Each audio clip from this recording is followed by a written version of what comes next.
Olá, tudo bem com você? Hoje vamos retomar nossa série Jesus no livro de Mateus.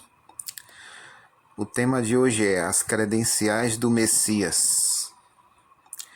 A terceira viagem pela Galileia.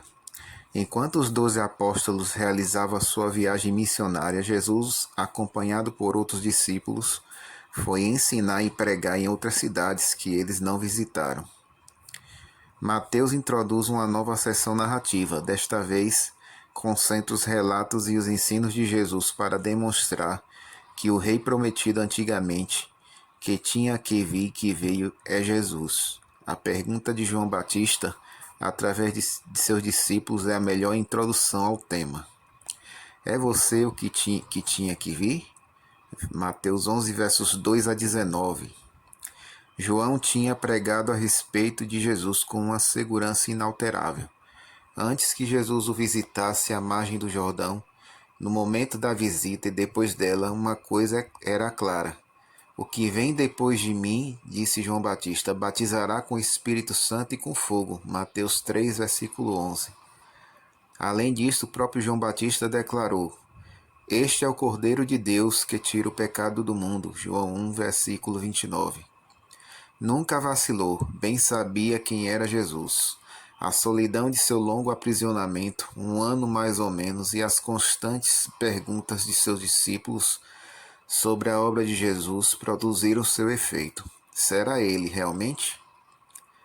Pergunta de confirmação. João estava no cárcere, Mateus informa, e se inteirou do que Cristo estava fazendo. Pela primeira vez, Mateus aplica os títulos de ungido Messias e Cristo a Jesus. Não é um descuido, intencionalmente dá testemunho de que Jesus é o Messias, por meio de quem João foi informado, certamente por meio de seus discípulos. Quem mais lhe levaria notícias a respeito de Jesus? Não seria Herodes Antipas, que tinham posto no cárcere do Maquerontes ao leste do Mar Morto, pois ainda não dava atenção a Jesus. Somente depois de decretar a morte do Batista é que se interessaria por ele, por causa da angústia que lhe causava a ideia de que João Batista tivesse ressuscitado. Os discípulos de João tinham ouvido os argumentos dos fariseus e pelo menos uma vez fizeram causa comum com eles, questionando a Jesus por que seus discípulos não jejuavam.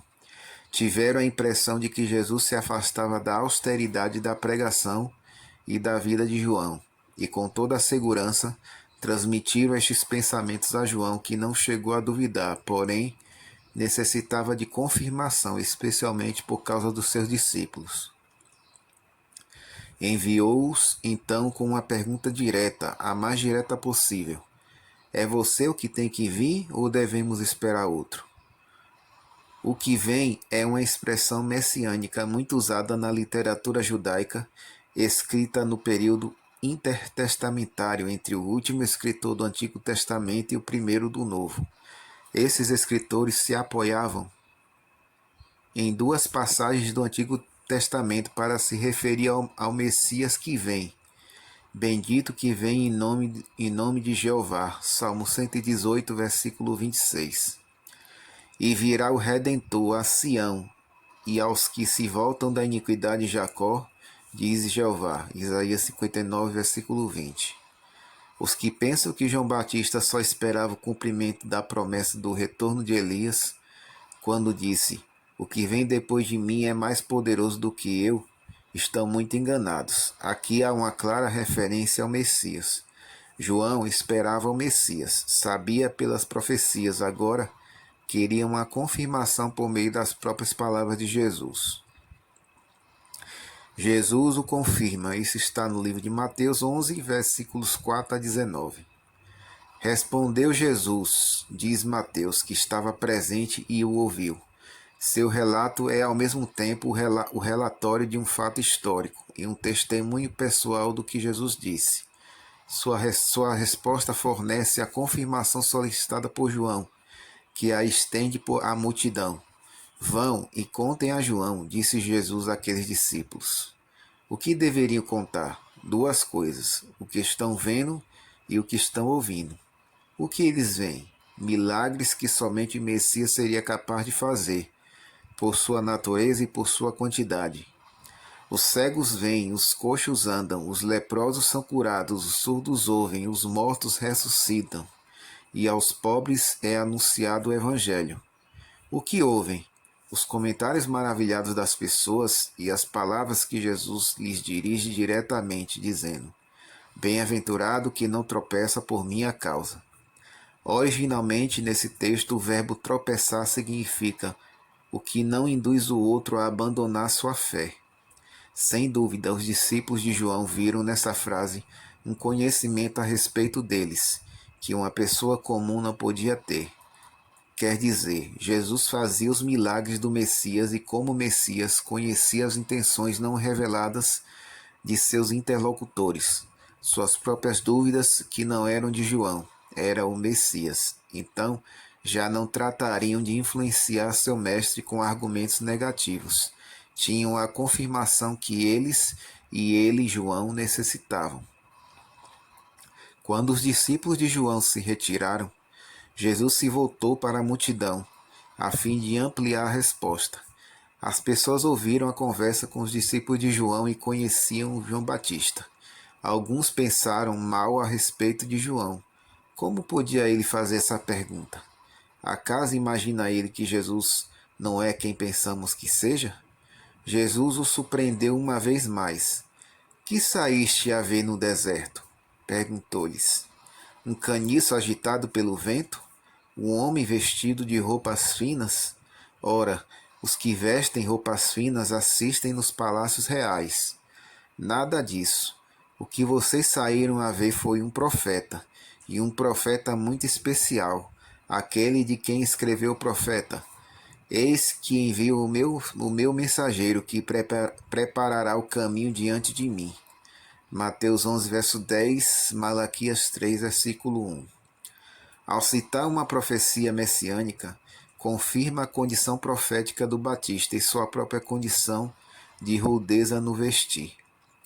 Em verdade vos digo, entre os nascidos de mulher, ninguém apareceu maior do que João Batista, disse Jesus. Mas não entendam mal. Sua grandeza não é o tipo de grandeza que vocês atribuem a homens importantes, que deriva da comparação feita entre eles e outros seres humanos. Estamos falando da grandeza do rei no reino dos céus, onde o menor é maior que ele, onde todos são igualmente grandes e ninguém se considera superior aos outros. Por quê? Porque não se comparam entre si. Todos se comparam com Deus. Por isso, todos eles se consideram pequenos. No início da pregação de João Batista, o reino dos céus veio crescendo, apesar das dificuldades, e por causa delas, só os que se esforçam entram nele. Mas as profecias de todos os profetas e os anúncios da lei se cumpriram, inclusive a profecia por meio da qual Deus prometeu o retorno do Elias. E se querem saber, o Elias prometido é João Batista. Agora ouçam-no e aceitem-no, porque senão serão iguais à sua geração. Mas a quem hei de comparar esta geração? Continuou Jesus. Com moços irresponsáveis que se juntam no lugar para cantar e dançar, e só sabem se queixar porque convidam outros para que com eles dancem ou chorem. E ninguém responde. Veio João que não comia nem bebia, e vocês se queixavam dizendo, tem demônio. Veio o Filho do Homem que come e bebe, e vocês se queixam dizendo, este é um glutão e bêbado, amigo de publicanos e pecadores. Não percebe que como a sabedoria se demonstra por seus feitos, os feitos de João Batista e os feitos do Filho do Homem demonstram o que são. Jesus tem poder de julgamento. Mateus 11, versos 20 a 24. Então, diz Mateus, começou Jesus a denunciar as cidades em que tinha feito a maior parte de seus milagres. Isso está no versículo 20. Sua denúncia é forte, uma recriminação. Jesus as tinha favorecido mais que todas as outras. Fez nelas a maior parte de seus milagres.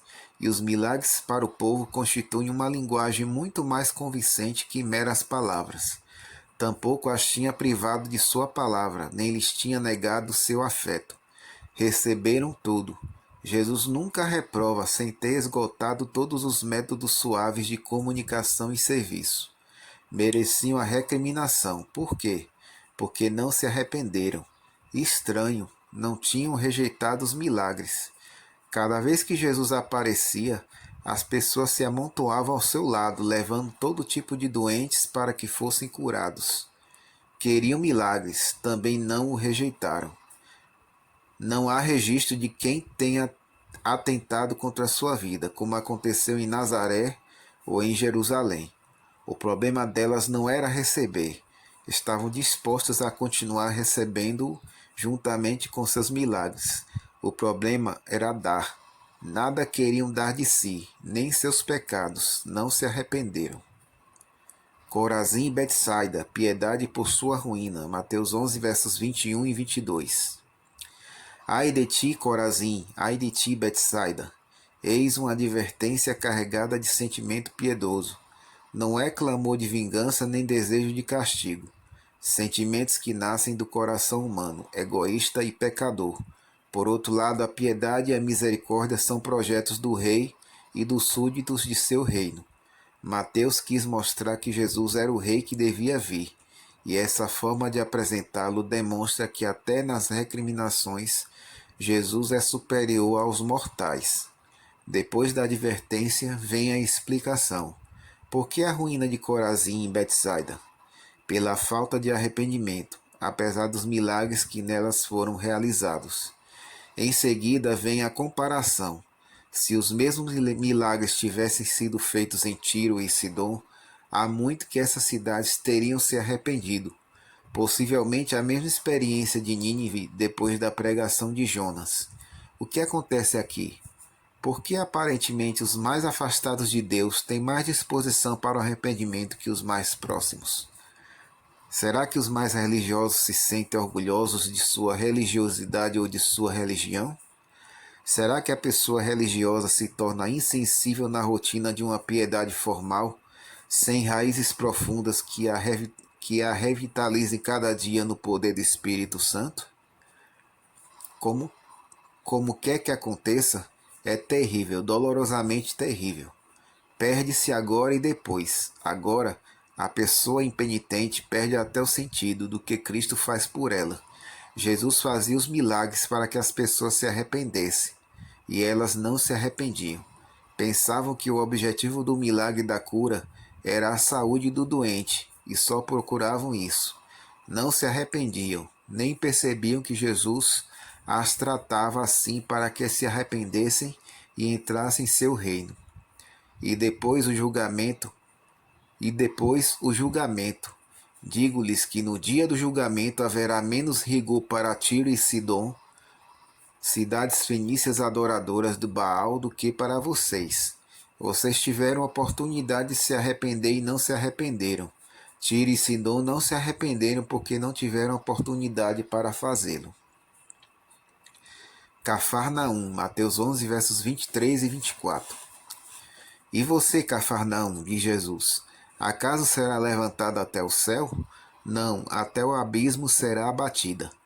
Agora, Mateus destaca outras qualidades de Jesus como Messias Rei. Tem poder e conhecimento para julgar.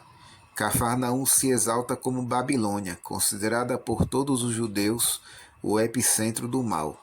Favorecida com a presença de Jesus e seus discípulos, teve a oportunidade de ver mais milagres que nenhuma outra cidade da Galileia, mas não quis reter o benefício espiritual que lhe foi oferecido. É certo que Cafarnaum, com toda a Galileia, era uma cidade de população mista, com grande presença de gentios, mas havia muitos judeus, muito mais que os 10 pelos quais Deus teria perdoado as cidades de Sodoma e Gomorra. Jesus sabia que se fossem realizados os mesmos milagres em Sodoma, essa cidade permaneceria até agora. Ninguém mais sabia disso, e ninguém mais sabia que o julgamento haveria de ser mais tolerante para Sodoma do que para Cafarnaum. Ele sabia porque era superior a todos. Era o que devia vir, o rei. Essa é a nossa primeira parte da nossa reflexão. Que Deus esteja com todos.